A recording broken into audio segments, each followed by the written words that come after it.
Hassan had a huge bull rush this week. Take us back. I mean, that was the turnover that Gibson, was a tip pass by Hafanga, but you caused that. You bull rush your guy right into the lap of the quarterback. Just another day at the office, huh? Yeah, just another day.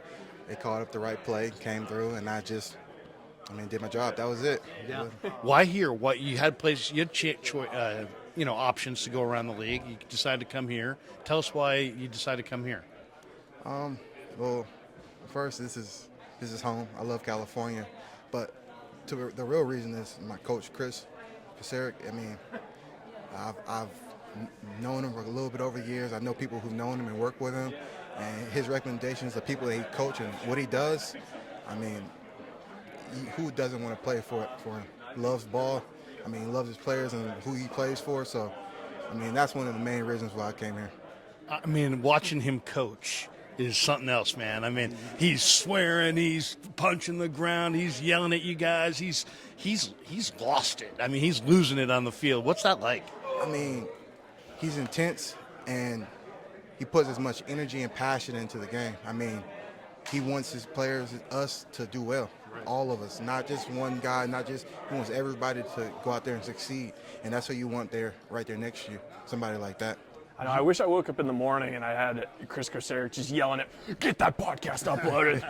Okay, I will. You're definitely going to get some energy. Yeah, I promise you that. This D-line, I was looking at it just the first couple of games. It's 2 starting D-lines. Like, your guys' second-team D-line could start probably in 5 to 7 teams in the league. What's it like being in a room where you got 9 starters, essentially, in the room? I mean, it's always good when you know the guy next to you, I mean, is elite. Everybody there has to bring their level of play up. Yeah. You don't ever want any drop off from whoever's out there, no matter who it is. Whether you be the third string, second string, first string, you want to be at a high level. So, I mean, knowing that guy right there next to you or whoever you got forward after you is going to play at a high level makes sure you want to play and make sure you bring your game up there too. I don't think people know that D-tackle and D-line is a big technique-rich position. You guys, you learn a ton from when college to the pros. Who's helped you the most? I mean, you've been in a few different spots. Is there a player or coach that's really helped you develop? I've had a good amount of different players, coaches, all around. I mean, I played next to Fletcher Cox. It's hard to say because you can't take everything from anybody, but I mean, you can take one from here, and one from here. Because I've had some amazing defensive tackles that I've played with, like you said, Fletcher Cox, Javon Hargrave, I mean, Timmy Jernigan when I first got there, Malik Jackson over there. I mean, it's been, I played with some, I mean, then going back to the Colts, not a D tackle, but a D lineman, Robert Mathis over there coming through. I mean, I've had some people around that know ball and know how to play. So you can't take everything, and I've never taken anything from just one person, but a collection of people.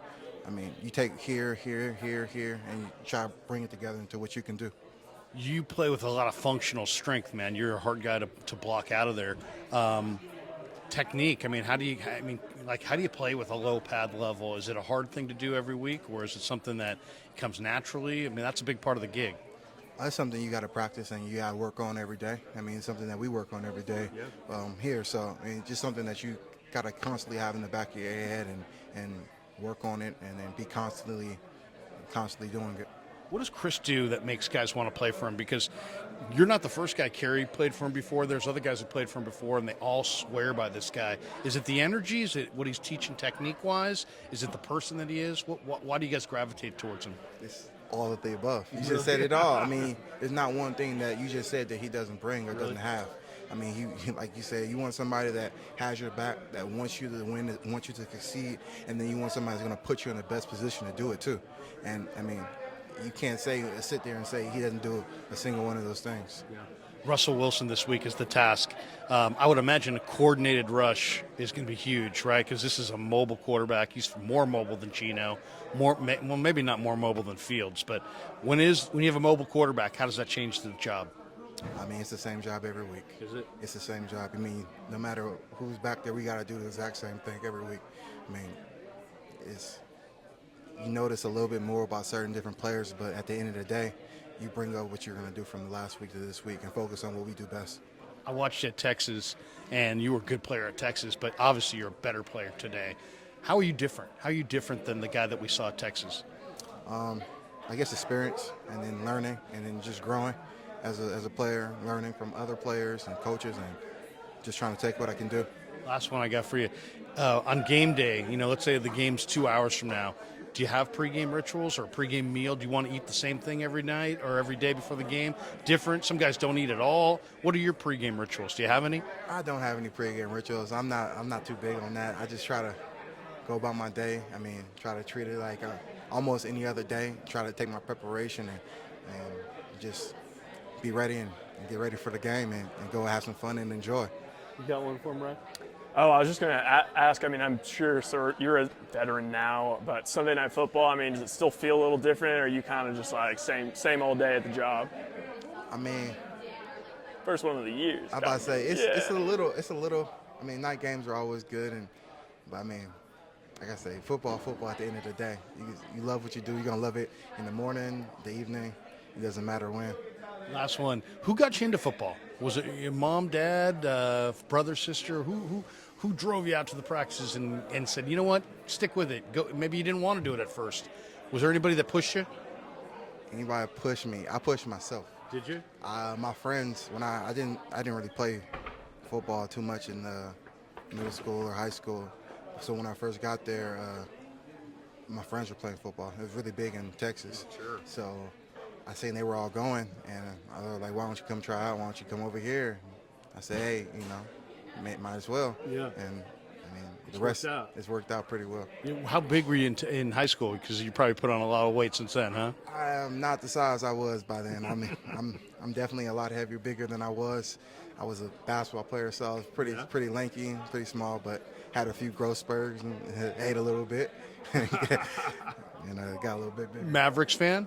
No, wasn't a Mavericks fan. Who's your team? Warriors? I don't know. Come on over. I don't know if I'm gonna say all that. I wasn't a big fan of anybody. I have some players that I really loved Who do you and loved like? to watch. Aldridge from Texas? I was thinking Texas guys, right? No, I'm not just Texas guys. I've been all over. It's spotted around by different people. That's interesting.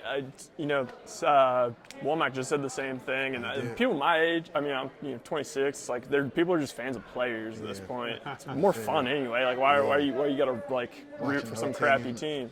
Love some people who do amazing. They great at what they do. So, Hey, good luck to you this year. all right, thank you. Appreciate it. Hassan Ridgeway. Appreciate it.